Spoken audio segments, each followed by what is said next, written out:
Durant tout le mois d'octobre, Tournai vit au rythme du festival Art dans la ville avec une soixantaine d'activités et d'expositions à découvrir un peu partout et notamment ici au Crécite, les ateliers tournaisiens de tapisserie du fil à l'œuvre.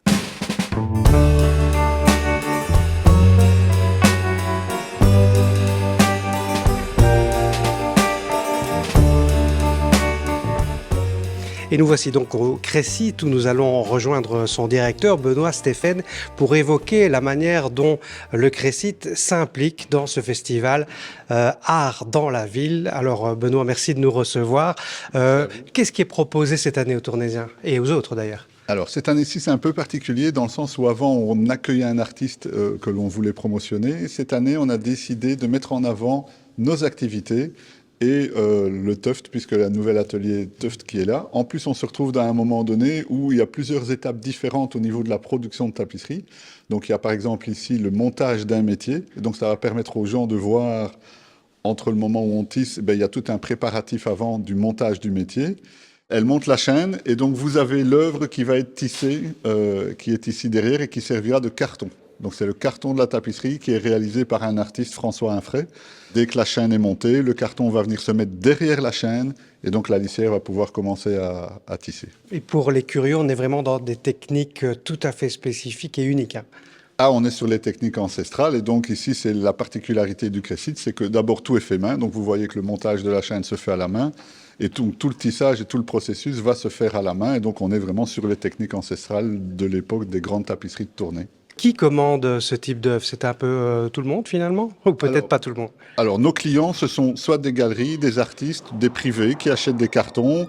On est ouvert. Nous sommes en fait un atelier de production.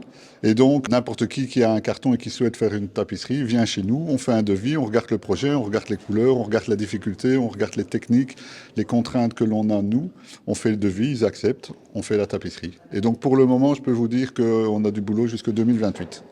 On va découvrir peut-être une autre partie de ce que propose le Crécite, c'est la restauration. C'est aussi... La conservation. Ah, la conservation, soyons précis alors, voilà. Dites-nous. Et donc la différence entre la restauration et la conservation, donc les règles maintenant de l'IRPA et de l'APROA, c'est bien de faire de la conservation, c'est-à-dire on stoppe la dégradation de la tapisserie. On ne retisse pas dans la tapisserie, parce que sinon on injecte des nouveaux fils, on injecte des choses. La valeur de la tapisserie diminue, puisque quelque part il y a des fils plus récents. Et donc, on fait de la conservation. Derrière nous, on peut parler d'une tapisserie remarquable ? Ah oui, tout à fait. Donc, c'est une tapisserie de Tournai. Donc, on est à Tournai. Donc, c'est une tapisserie qui vient d'un château en Flandre.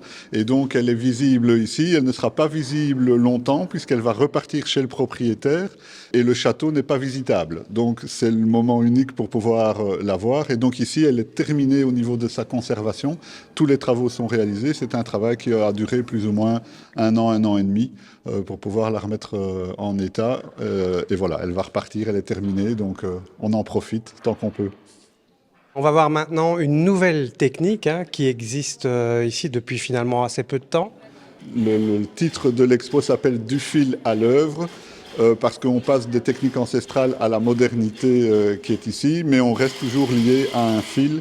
Ça n'a rien à voir avec la tapisserie, donc c'est une autre technique, c'est une autre façon de faire des œuvres. C'est ce qu'on appelle le tuft. Et donc voilà, ici, la tufteuse, Pauline, est en train de tufter. Donc c'est un tout nouveau projet qu'on vient de dessiner et qui va être pendant l'art dans la ville, qui va être tufté pour être terminé avant fin octobre, puisque ici, la technique nous permet d'aller beaucoup plus vite. Et donc, on peut proposer à des clients des œuvres textiles beaucoup moins chères à des artistes qui ont moins de moyens et qui permettent d'avoir quand même une œuvre textile. Derrière moi, voici un carton qui a été cédé par le BPS 22 aux ateliers pour vous commander une œuvre quelque part. Oui, voilà. Alors, donc le principe au Crécite, c'est le BPS 22 achète à un artiste un carton de tapisserie, il nous le cède, et nous, en tant que manufacture et production de tapisserie, on va tisser la tapisserie, et donc on peut voir le carton qui est là, et donc l'œuvre qui est tissée, qui est ici, voilà, et qui tombera de métier ce soir.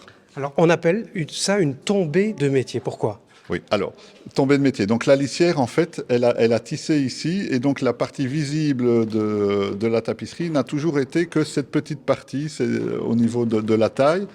Vous voyez le métier, les fils de chaîne sont tendus ici, fortement tendus. Et donc la lissière va tisser la tapisserie dessus. Et donc la tombée de métier, on va couper les fils de chaîne, on va libérer la tapisserie de cette tension. On va dérouler puisqu'elle a été enroulée sur l'ensouple qui est ici en dessous. Et puis après, on recoupe les fils de chaîne en bas et puis on découvre l'œuvre. C'est toujours un moment émotionnel parce que c'est la première fois que la tapisserie sera visible dans son entier. Un petit mot de la lissière, c'est vous qui avez travaillé là-dessus. Combien de temps avez-vous travaillé sur ce métier? J'ai travaillé 3 ans plein, mais en fait 5 ans ça a duré, puisque avec les congés et toutes ces choses-là. Pour vous en particulier aussi, c'est un moment émouvant? Oui, parce que je ne l'ai jamais vu en entier et c'est toujours angoissant parce qu'on se dit pourvu que j'ai pas fait d'erreur, pourvu que ça soit bien, pourvu que ça plaise à l'artiste. Oui, c'est toujours une émotion intense.